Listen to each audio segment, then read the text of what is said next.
സലേനയം ബ്ലോഗിലേക്ക് എല്ലാവർക്കും സ്വാഗതം. ഞാൻ മഞ്ജു. നിങ്ങൾ ആദ്യമായിട്ടാണ് എൻ്റെ ചാനൽ കാണുവാണെങ്കിൽ ഒന്ന് സബ്സ്ക്രൈബ് ചെയ്യണം കേട്ടോ. അതിൻ്റെ അടുത്തുള്ളൊരു ബെല്ലൈക്കണിലൊന്ന് പ്രസ് ചെയ്ത് കഴിഞ്ഞാൽ അതിന് ഓൾ പ്രസ് ചെയ്യുമ്പോൾ ഞാൻ ഇടുന്ന വീഡിയോസ് നിങ്ങൾക്ക് നോട്ടിഫിക്കേഷനായി ലഭിക്കും. ഇന്ന് ഞാൻ വന്നേക്ക് നമ്മൾ പാർലറൊക്കെ പോയിട്ട് നമുക്ക് മുഖമൊക്കെ നന്നായിട്ട് ഒന്ന് ഫേസ് വാഷും അല്ലെങ്കിൽ ഫേസ് പാക്കൊക്കെ ചെയ്യുമ്പോൾ നമുക്ക് നല്ല പൈസയാവും. അപ്പം നമ്മളെപ്പോലെ സാധാരണക്കാർ ചിലപ്പോൾ അതൊന്നും പറ്റിയെന്ന് വരില്ല. അപ്പം നമ്മൾ വീട്ടിൽ തന്നെ ചെയ്യാൻ പറ്റും. ചെറിയൊരു വലിയ പൈസ ചിലവില്ലാതെ നമ്മുടെ വീട്ടിൽ എന്തായാലും ഉണ്ടാകുന്ന സാധനങ്ങളാണ്. അത് വെച്ചിട്ട് മുഖം നന്നായിട്ട് നല്ല ബ്രൈറ്റ്നസ്സും ഉണ്ടാകാനുള്ള ഒരു വഴി ഞാൻ പറഞ്ഞു തരാം. ഓക്കെ, അതിന് വേണ്ടതാണ് ഒന്ന് അരിപ്പൊടി കേട്ടോ, അരിപ്പൊടി, പിന്നെ പഞ്ചസാര, കോഫി പൗഡർ, പിന്നെ ബീട്രൂട്ട് ഞാൻ അരച്ചിട്ട് അതിനെ നീരെടുത്തേക്കാണ്. നീര് നന്നായിട്ട് അരിച്ചെടുത്തിട്ടുണ്ട് കേട്ടോ. ഇനി പിന്നെയുള്ളത് തക്കാളി.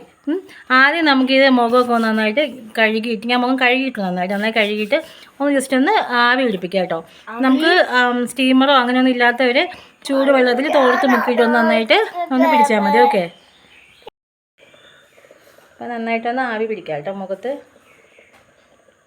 നല്ല റിസൾട്ട് ഇടാം. നമുക്കിത് ആഴ്ചയ്ക്ക് 2 ദിവസമൊക്കെ ചെയ്യാം, ഒരാഴ്ചയിൽ 2 ദിവസമൊക്കെ ചെയ്യാം കേട്ടോ. എല്ലാ ദിവസവും ചെയ്യരുത് കേട്ടോ, കാരണം മുഖത്ത് എല്ലാ ദിവസവും സ്ക്രബൊക്കെ ചെയ്ത് കഴിഞ്ഞാൽ, എന്നാൽ ഫേസ് പാക്കൊക്കെ കുഴപ്പമില്ല, നമ്മുടെ ബീട്രൂട്ടൊക്കെ നമുക്ക് ഡെയിലി യൂസ് ചെയ്യാം. പക്ഷേ സ്ക്രബൊക്കെ ദിവസവും ചെയ്യരുത്, കാരണം 2 ദിവസത്തിൽ ആഴ്ചയിൽ 2 തവണയൊക്കെ ചെയ്താൽ അപ്പോൾ നല്ല റിസൾട്ടാണ് കേട്ടോ. ഇനി നമുക്ക് ഈ പഞ്ചസാരയും കോഫി പൗഡറും മുക്കിയിട്ട് നന്നായിട്ട് മസാജ് ചെയ്തെടുക്കാം. കേട്ടോ. മുഖത്ത് നല്ലോണം മസാജ് ചെയ്ത് കൊടുക്കട്ടോ.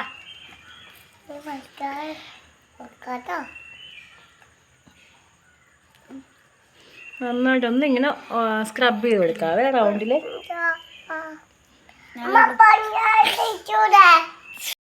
ഇതൊരു 2-3 മിനിറ്റ് ചെയ്ത് കൊടുക്കണം. ഒരുപാട് സമയം ചെയ്യണ്ട കേട്ടോ. ഇതൊരു 3 മിനിറ്റൊക്കെ ചെയ്താൽ മതി. അപ്പോൾ നന്നായിട്ട് ഒരുപാട് അമർത്തി ചെയ്യാണ്ട് നല്ല സോഫ്റ്റായിട്ട് ചെയ്ത് കൊടുക്കണം. എന്താ ബാക്കിയുള്ളത് ഞാൻ മോൻ്റെ കയ്യിലും കൂടെ ചെയ്ത് കൊടുക്കുന്നുണ്ട്. അവന് ഭയങ്കര ആഗ്രഹം ഞാൻ ചെയ്യുന്ന കണ്ടിട്ട് ചെയ്യണമെന്നേ. നന്നായി മസാജ് മുഖത്ത് ചെയ്തിട്ടില്ല, കയ്യിലാട്ടോ. മുഖത്ത് ചെയ്താൽ കുഴപ്പമൊന്നുമില്ല. അപ്പം അവൻ ചെറിയ കുഞ്ഞായതുകൊണ്ട് ഞാൻ മുഖത്ത് തേച്ചിട്ടില്ല. അത്രയും സമയം ഒന്നും വെയിറ്റ് ചെയ്യത്തില്ല. പിന്നെ മുഖത്ത് തേച്ച ഡ്രസ്സിൽ മൊത്തം ആക്കും. കൈയാകുമ്പോൾ വലിയ കുഴപ്പമില്ലല്ലോ. നന്നായിട്ട് മസാജ് എടുത്തിട്ടുണ്ട്. ഇതൊന്ന് കഴുകിയിട്ട് വരാം കേട്ടോ. വാഷ് ചെയ്തിട്ടുണ്ട് കേട്ടോ. ഇതാ മോൻ്റെ കൈ നന്നായി കഴുകിയിട്ടുണ്ട്. കൈയൊക്കെ ഉണ്ടോ, നല്ലൊരു ഭംഗി കാണുന്നില്ലേ? ആദ്യത്തെ കാലം മുഖത്തിൻ്റെ ആ ചെളിയും എല്ലാം പോയി നല്ല വൃത്തിയായി വന്നിട്ടുണ്ട്. ഓക്കെ, ഇനി നമുക്ക് ഫേസ് പാക്ക് ചെയ്യാം. അതിനാണ് അരിപ്പൊടി എടുത്തിട്ടുണ്ട്. അതിൽ നമ്മൾ ഒരു ബൗൾ എടുത്തിട്ട് ഒരു സ്പൂണൊക്കെ മതിയാവും കേട്ടോ മുഖത്തിടാൻ.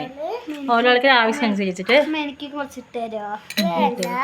ഇത് നമുക്ക് ബീട്രൂട്ടിൻ്റെ ആ ഒരു നീര് അതെടുത്ത് ഇതിലേക്ക് ഇട്ട് കൊടുക്കാം കേട്ടോ.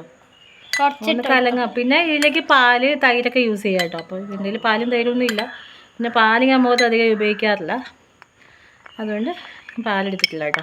പാല്, തൈരൊക്കെ നമുക്ക് ഉപയോഗിക്കാറ്. എന്നിട്ട് ഇതാ ഈ ഒരു പാകത്തിന് നമ്മൾ മിക്സ് ആക്കണം കേട്ടോ. ആ ഒരു അരിപ്പൊടിയും ബീട്രൂട്ടിൻ്റെ നീരുമാണ്. എന്നിട്ട് നമുക്ക് മുഖത്തേക്ക് അപ്ലൈ ചെയ്ത് കൊടുക്കാം. ആയിട്ട് മിക്സാക്കി എടുത്തിട്ടുണ്ട്. അരിപ്പൊടിയും ബീട്രൂട്ടിൻ്റെ നീരുമാണ് കേട്ടോ. അത് നമുക്ക് മുഖത്ത് അപ്ലൈ ചെയ്ത് കൊടുക്കാം കേട്ടോ. അത് അബദ്ധം പറ്റിയിട്ടുണ്ട് കേട്ടോ. ഞാനത് വീഡിയോ ഇട്ട് തരാം. ഞാൻ വേറൊരു പാത്രത്തിലാട്ടോ ഗായ്സ് ഞാൻ ചെയ്തുകൊണ്ടിരുന്നത്. പക്ഷേ എന്താ പറയുക, ആ പാത്രം താഴെ വീണ് പൊട്ടിപ്പോയി. ഇപ്പോൾ ഞാൻ വീണ്ടും വേറൊരു പാത്രത്തിൽ എടുത്ത് ചെയ്യുവാണ്. അപ്പോൾ എല്ലാവരും ശ്രദ്ധിക്കണം, പാത്രം താഴെ വീണ് പൊട്ടാണ്ട് നോക്കണം കേട്ടോ. ഞാൻ കഴുകിയിട്ടുണ്ട് കണ്ടോ. അപ്പം നല്ലൊരു ബ്രൈറ്റ്നസ്. ഞാൻ മോൻ്റെ കൈ നല്ല കണ്ടോ തിളങ്ങിയിട്ട് സുന്ദരനായിട്ടുണ്ട്. മുഖമൊക്കെ നല്ല തുറച്ചൊക്കെട്ടാ. ഇങ്ങനെ കണ്ടത് ഇങ്ങനെ നിൽക്കരുത്. കണ്ടോ, വ്യത്യാസം കാണുന്നില്ലേ നിങ്ങൾക്ക്? നല്ലൊരു ബ്രൈറ്റ്നസ് ഇല്ല. അത് നമുക്ക് ആഴ്ചയിൽ 2 തവണയൊക്കെ ചെയ്യാം കേട്ടോ. പിന്നെ ഇത് നമ്മളിങ്ങനെ ഫേസ് പാക്ക് ചെയ്ത് കഴിഞ്ഞാൽ അധികം വെയിൽ കൊള്ളരുത്. നല്ല വെയിൽ കൊള്ളുമ്പോൾ നമുക്ക് അതിൻ്റെ റിസൾട്ട് ഉണ്ടാകത്തില്ല. പിന്നെ അതുപോലെ തന്നെ സോപ്പ് ഉപയോഗിച്ച് നമ്മളിപ്പോൾ ഇനി മുഖം കഴുകുമ്പോൾ ഇന്നൊരു ദിവസം നമുക്ക് സോപ്പ് ഉപയോഗിക്കേണ്ട കേട്ടോ. കാരണം നാളെ പോലെ വീര്യം കൊണ്ടെങ്കിൽ സോപ്പ് ഉപയോഗിക്കാം. പിന്നെ ഞാൻ നല്ല കെമിക്കലില്ലാത്ത സോപ്പ് ഉണ്ടാക്കുന്നുണ്ട്. അപ്പോൾ നിങ്ങൾക്ക് ആവശ്യമുണ്ടെങ്കിൽ അതും കൂടെ പറഞ്ഞോളൂ കേട്ടോ. അപ്പോൾ സോപ്പ് അധികം ഉപയോഗിക്കാതിരിക്കുന്നത് എപ്പോഴും നല്ല ഫേസിൽ. പിന്നെ എന്തെങ്കിലും നാച്ചുറൽ ആയിട്ടുള്ളതൊക്കെ ഉപയോഗിക്കുക. അപ്പോൾ ഞാൻ നന്നായി കഴുകിയിട്ടുണ്ട്. ഇതാണ്ട് ഞാനിപ്പോൾ ഫൈൻ ലുക്ക് ഉണ്ട്. മേക്കപ്പ് ഒന്നും ചെയ്തിട്ടില്ല, ഒരു പൗഡർ പോലും മുഖത്ത് ഇട്ടിട്ടില്ല. പക്ഷെ നല്ല ക്ലിയർ, നല്ലൊരു ഗ്ലേസിങ്, നല്ല സോഫ്റ്റ് ഒക്കെ ഉണ്ടായിട്ടുണ്ട്. അപ്പോൾ എല്ലാവരും ഒന്ന് ട്രൈ ചെയ്ത് നോക്കും.